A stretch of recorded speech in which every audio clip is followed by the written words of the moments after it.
Bueno, Haití, ¿qué pasa en Haití? Más bien, yo diría, con lo que siempre pasa en Haití, ¿por qué Haití no entra a otra etapa? Pero es evidente que hoy estamos en una etapa aguda, en verdad aguda, de lo que sucede en Haití. La Organización Internacional para las Migraciones destacó que en las últimas 3 semanas más de 50,000 personas han huido del área metropolitana de Puerto Príncipe a causa de la ola de violencia.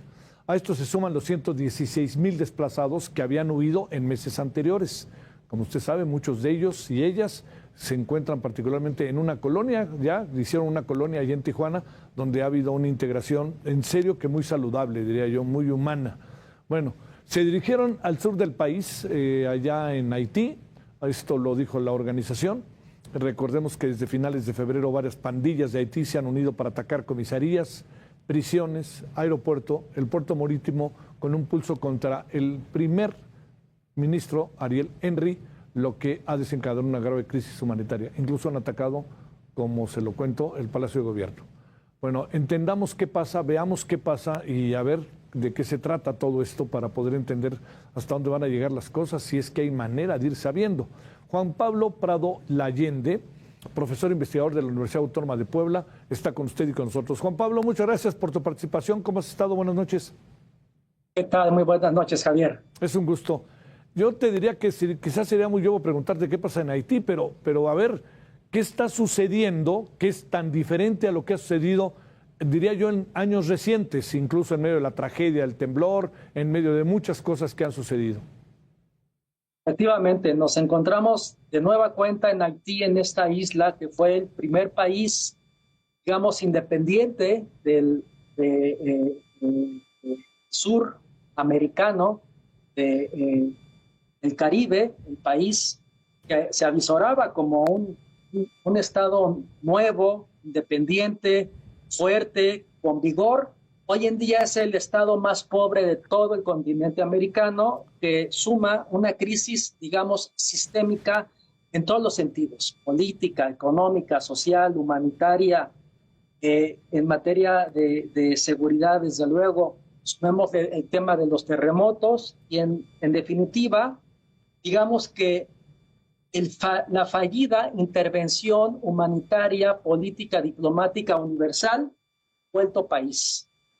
Haití es un estado fallido en todos los sentidos, y lo novedoso es que todos estos temas han confluido.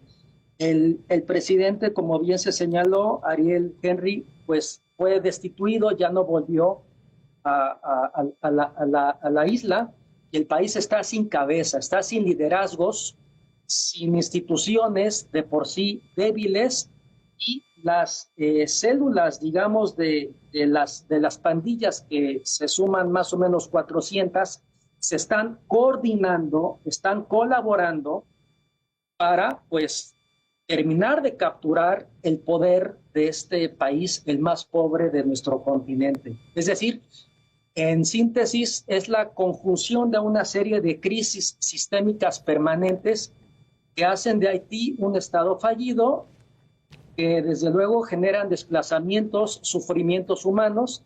México es un país directamente involucrado frente al tema. La Cancillería ha sacado a 34 connacionales en esta última semana, porque simplemente es imposible vivir. Y como adelantaste, tenemos a cada vez más haitianos viviendo en México en condiciones difíciles, pero que curiosamente se están paulatinamente integrando, y el caso de Tijuana es bastante emblemático, curioso e interesante, ¿cierto?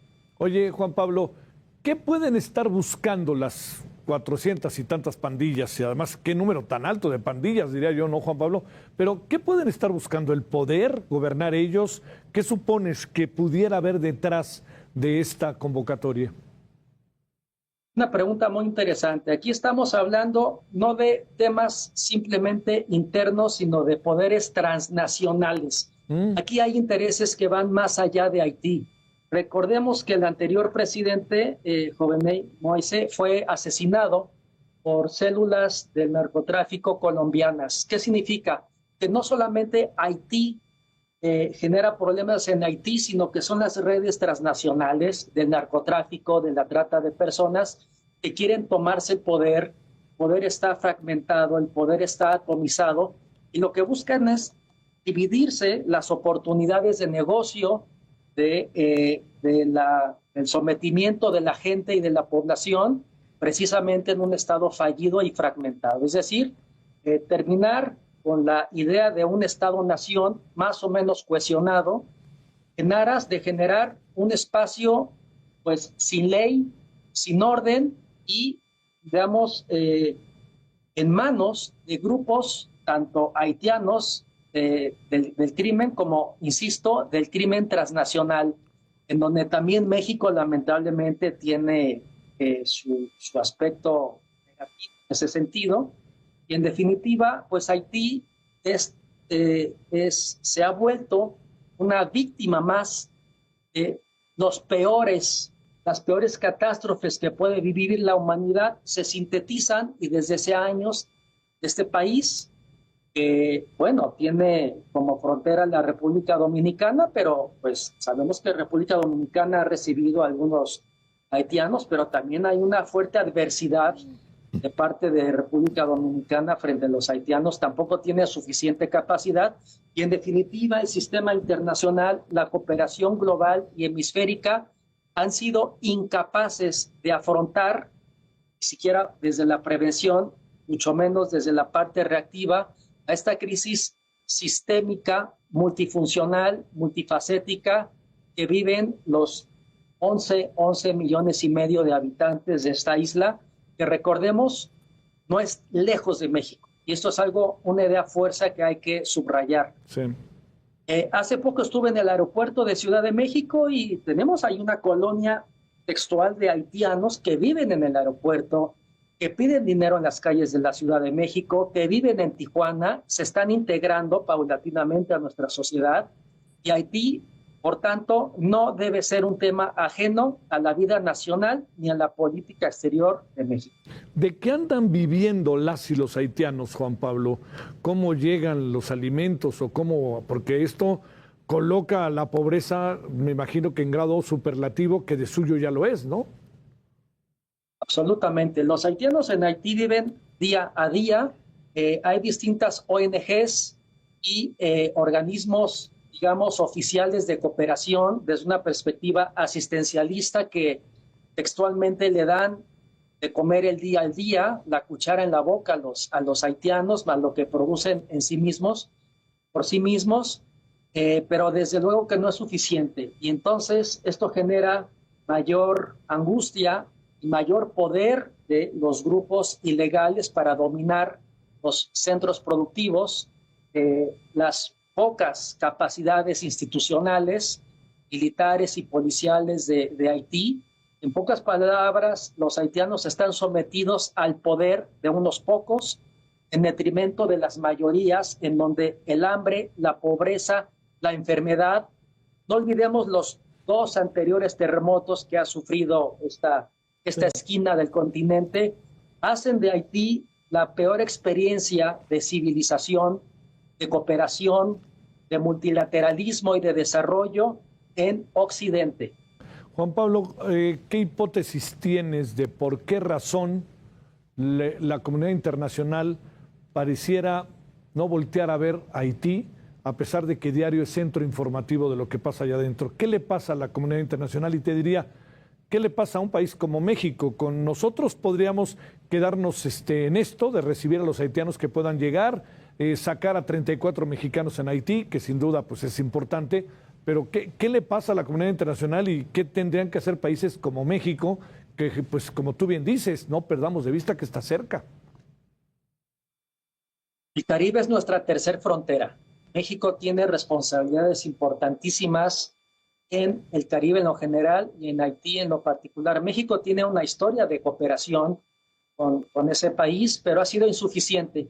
Como insuficiente ha sido la cooperación de prácticamente todos los estados del mundo, desarrollados y en desarrollo, comenzando por Estados Unidos, por Francia. Y es que Haití no es un estado geopolíticamente, geoestratégicamente importante. Esa es la debilidad sustancial de Haití desde los ojos de la diplomacia, desde los ojos de la cooperación reactiva, y Haití pues es, digamos, un estado que ha sido olvidado durante años por la comunidad internacional, al cual se le ve constantemente de manera reactiva, no proactiva. En pocas palabras, nos importa Haití cuando el tema se nos sale de control, cuando aparece en los medios de comunicación, pero ha fallado, y lo diré en una frase, la coordinación, la cooperación multilateral, proactiva y no solo reactiva en ese país que, insisto, es el más pobre del continente americano, el más necesitado, y al cual, pues hoy en día, en lugar de estar apoyándole con cada vez más fuerza, muchos países están retirando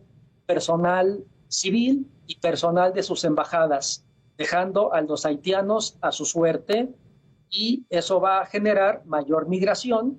Tendremos a más haitianos en México, donde los podremos absorber, los podremos recibir, porque aquí creo que es un tema humanitario y México pues no debe quedarse atrás en esa perspectiva para abrazar a los haitianos, a las haitianas, quienes vemos de manera cada vez más constantes en nuestras comunidades, desde el sur hasta Tijuana, que es el lugar más emblemático, donde los haitianos están trabajando en distintas empresas, en fábricas, y se están asimilando. Hace poco estuve en Haití, perdón, estuve en Tijuana. En Tijuana, y me explicaban que los haitianos son estupendos trabajadores, aguantan el rigor de las empresas que los contratan, y además se están asimilando, es decir, estamos generando una especie de nueva generación de mexicano-haitianos, sí. ¿Sí? Y de otras nacionalidades en el norte de nuestro país, y eso puede tener elementos positivos de asociación, de integración, de solidaridad de cara a un Estado fallido que en el tiempo venidero y en el corto plazo de tiempo parece que su situación no va a mejorar, sino todo lo contrario. Juan Pablo Prado, te mando un gran saludo hasta Puebla. Muchas gracias, que además van a tener elecciones intensas, por cierto, ¿eh? Te mando muchos saludos. Muchas gracias, buenas noches. Gracias, buenas noches. Bueno, vamos.